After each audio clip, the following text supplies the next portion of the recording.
किस रियासत ने सर्वप्रथम अपने यहाँ अनिवार्य एवं निःशुल्क शिक्षा लागू की थी? बड़ौदा रियासत ने 1906 में। 1939 के प्रौढ़ शिक्षा समिति के अध्यक्ष थे डॉक्टर सैयद महमूद। सैडलर आयोग के दो भारतीय सदस्य थे, डॉक्टर आशुतोष मुखर्जी एवं जियाउद्दीन अहमद। बनारस विश्वविद्यालय की स्थापना 1916 में हुई थी, सबको मालूम है। शिक्षा की वर्धा योजना डॉक्टर जाकिर हुसैन समिति ने की थी।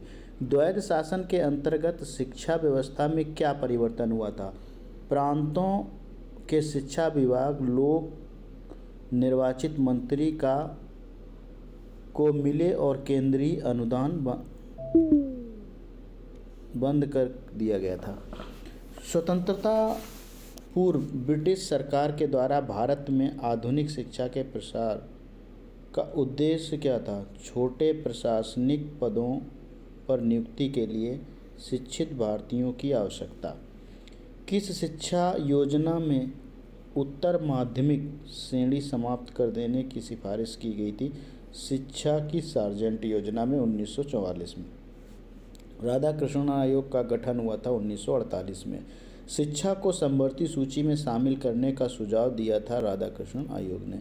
विश्वविद्यालय अनुदान आयोग की स्थापना यूजीसी की स्थापना हुई थी 1953 राधाकृष्णन आयोग के सुझाव पर।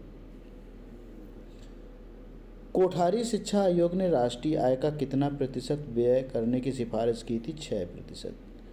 किस आयोग ने यह सुझाव दिया था कि प्रशासनिक सेवाओं के लिए विश्वविद्यालय की स्नातक की उपाधि आवश्यक नहीं होनी चाहिए? राधाकृष्णन आयोग 1948-49 में। नवीन शिक्षा नीति की घोषणा की गई थी 1986 में।